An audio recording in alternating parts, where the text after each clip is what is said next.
Hello student, मैं DK sir आपका अपने YouTube channel study with DK sir पे स्वागत करता हूं। अब हाई स्कूल और इंटरमीडिएट की बोर्ड परीक्षाएं लगभग करीब है। इस परीक्षा को देखते हुए मैं इन 18 से 20 दिनों में आप लोगों को इंटरमीडिएट के जितने एनसीईआरटी प्रश्न हैं, आजकल देखा जाता है पेपर में एनसीईआरटी प्रश्न जैसे बुक में दिए होते हैं हूबहू छपते हैं, उन एनसीईआरटी प्रश्नों को हमने नोट किया। आप देख सकते हैं कि ये सारे के सारे एनसीईआरटी प्रश्न हैं जो आपके परीक्षाओं में अक्सर कई बार पूछे जा चुके हैं। ठीक है, तो मैं इन 18 से 20 दिनों में इन एनसीईआरटी प्रश्नों पे चर्चा करूंगा। तो आइए शुरू करते हैं। सबसे पहले एक प्रश्न है जो लगातार पूछा जाता है, बैगिंग तकनीक। बैगिंग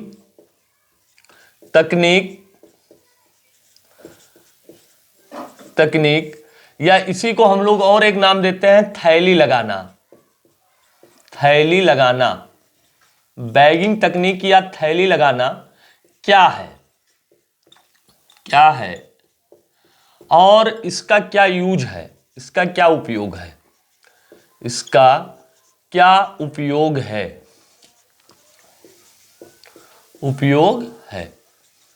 और इसी में एक चीज और होता है, इसी का पार्ट होता है विपुंसन या इसको हम लोग कहते हैं एमेस्कुलेशन।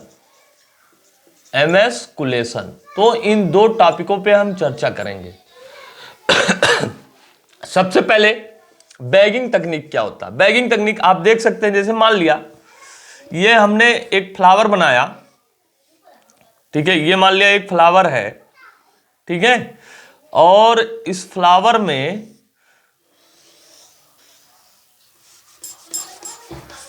फ्लावर में आप देखेंगे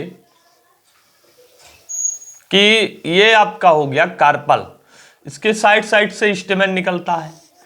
तो इसमें परागण की क्रिया ना होने पाए, स्वतः परागण ना होने पाए, तो उसके लिए क्या करते हैं, जो इसके पुंकेसर होते हैं, पुंकेसर को काट कर निकाल दिया जाता है या बांध दिया जाता है। तो पुंकेसर को जो बांध दिया जाता है, थैली लगा करके इसको बांध दिया जाता है, तो इसी क्रिया को हम लोग क्या बोलते हैं, बैगिंग तकनीक। इस क्रिया को पूरे को क्या बोलेंगे, बैगिंग तकनीक। इसका प्रॉफिट क्या है, इसका लाभ यह होता है कि मतलब इससे स्वतः परागण नहीं होने पाती है। जो स्वतः परागण नहीं हो पाती है, तो हम जिस प्रकार का सीड चाहते हैं कृत्रिम परागण के द्वारा, उस प्रकार का सीड हम क्या कर सकते हैं, प्राप्त करते हैं। तो बैगिंग तकनीक लगाने का मतलब यह हुआ कि स्वस्थ और अच्छे क्वालिटी का बीज प्राप्त करने के लिए, अच्छा पौधा भविष्य में बनाने के लिए इस बैगिंग तकनीक का प्रयोग किया जाता है। सीधा इसका उद्देश्य यह है कि इसमें स्वपरागण ना होने पाए। इमस्कुलेशन क्या होता है, इमस्कुलेशन जो होता है या विपुंसन, इसमें हम क्या करते हैं कि सीधे मान लिया ये प्लांट्स है, तो प्लांट्स के जो ये पॉलन ग्रेन है, पॉलन ग्रेन यानी कि पुंकेसर, स्टेमन्स को हम बाहर कर देते हैं कि कैंची की सहायता से काटकर इसको क्या कर लेते हैं, निकाल लेते हैं, और इस क्रिया को हम लोग क्या कहते हैं, विपुंसन या एमेस्कुलेशन कहते हैं। ये भी वही काम है कि इसमें स्वपरागण, स्वतः परागण नहीं होने पाता, परागण कराना पड़ता है। ठीक है, तो इससे जो होता है एक स्वस्थ क्रॉस पॉलिनेशन के द्वारा एक स्वस्थ पौधा प्राप्त किया जाता है। एक क्वेश्चन और इसी चैप्टर से रिलेटेड होता है जो बार बार आपके प्रश्न में परीक्षाओं में पूछे जाते हैं कि अगर मान लिया प्रश्न यह है कि हमारे समाज में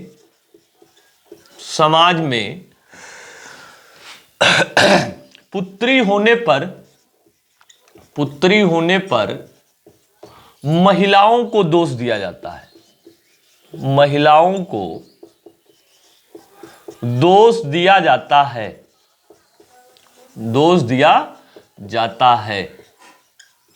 तो क्या यह सही है?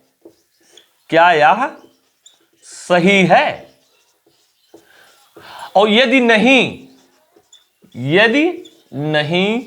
तो क्यों?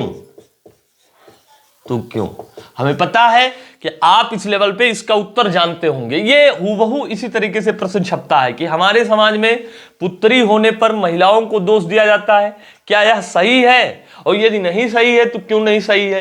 तो आपको पता होगा कि ह्यूमन में टोटल नंबर ऑफ क्रोमोसोम कितने होते हैं, 46।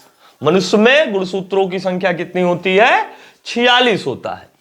अब जो पुरुष है, पुरुष के जो गुणसूत्र होते हैं उसमें 44 ऑटोसोम होते हैं और एक जोड़ी सेक्स क्रोमोसोम होता है, जिसको हम लोग एक्स और वाई से डिनोट करते हैं। किससे डिनोट करते हैं? एक्स और वाई से डिनोट करते हैं। अब मान लिया महिला है कोई, तो महिलाओं में जो क्रोमोसोम का नंबर होता है वो क्या होता है? 44 प्लस XX होता है। मतलब 44 प्लस XX उधर और इधर 44 प्लस XY। अब आप बताइए, महिला के तो दोनों सेक्स क्रोमोसोम सेम है, जबकि पुरुष के दोनों सेक्स क्रोमोसोम क्या है? डिफरेंट है। अब यदि पुरुष का X क्रोमोसोम किसी महिला के X क्रोमोसोम के साथ में मिलता है तो क्या होगा? पुत्री संतान होगा। क्या होगा? पुत्री होगा। और यदि पुरुष का Y क्रोमोसोम किसी महिला के X क्रोमोसोम के साथ मिलता है तो संतान क्या होगा? पुरुष होगा। तो इससे निष्कर्ष निकलता है कि महिला के तो दोनों X क्रोमोसोम है, जो कि होमोलॉगस है, समझात है। तो यह प्रश्न ही नहीं उठता है कि जो अगर मान लिया कोई पुत्री का जन्म हो या पुत्र का जन्म हो तो उसका क्रेडिट महिला को जाए, ये प्रश्न ही नहीं है। इसका सारा क्रेडिट किसको जाता है? पुरुष को जाता है। तो यदि हमारे समाज में पुत्री होने पर महिलाओं को दोष दिया जाता है तो ये गलत है। ये क्या है? गलत है, क्योंकि उसके लिए सीधे जिम्मेदार कौन है? पुरुष जिम्मेदार है। तो ये इस प्रश्न का उत्तर है। यहां से आपको 2 या 3 नंबर मिल जाते हैं। एक क्वेश्चन और इसी में से पूछा जाता है कि विद्यालय में यौन शिक्षा सही है या नहीं? यौन शिक्षा सही है या नहीं? ये सब एनसीईआरटी के ही प्रश्न हैं। सही है या नहीं? तो आपको भी पता है विद्यालय में यौन शिक्षा सही है या नहीं। विद्यालय क्या होता है? विद्यालय से ही बच्चे तमाम सारी चीजों को सीखकर निकलते हैं, और खासकर 11th 12th के बच्चों के जो स्टेज होता है इसको किशोरावस्था मानी जाती है, और इस अवस्था में तमाम सारी चीजों को जानने की इच्छाएं होती हैं। तो अगर बच्चों को यौन से संबंधित या उससे रिलेटेड सही जानकारी दी जाएगी तो वह भविष्य में किसी प्रकार की गलती नहीं करेगा और उसका जीवन क्या होगा? सुखमय होगा। इसलिए विद्यालय में यौन शिक्षा देना क्या है? सही है, क्योंकि यौन से संबंधित विभिन्न प्रकार की बीमारियां, इसके गुण दोष, तमाम सारी चीजों को वो समझेगा। तो विद्यालय में यौन शिक्षा देना क्या है? सही है। तो इस प्रकार से आज हम लोगों ने सिर्फ मात्र 4 प्रश्नों के एनसीईआरटी पे चर्चा किया। पहला, बैगिंग तकनीक या थैली लगाना क्या है, इसका उपयोग क्या है। तो बैगिंग तकनीक मतलब उसके जो पुंकेसर है उसको थैली में बांध दिया जाता है, उसको बैगिंग तकनीक कहते हैं। एमस्कुलेशन, पुंकेसर को काट कर निकाल दिया जाता है। दोनों का सेम पर्पज है, उद्देश्य है। क्या उद्देश्य है?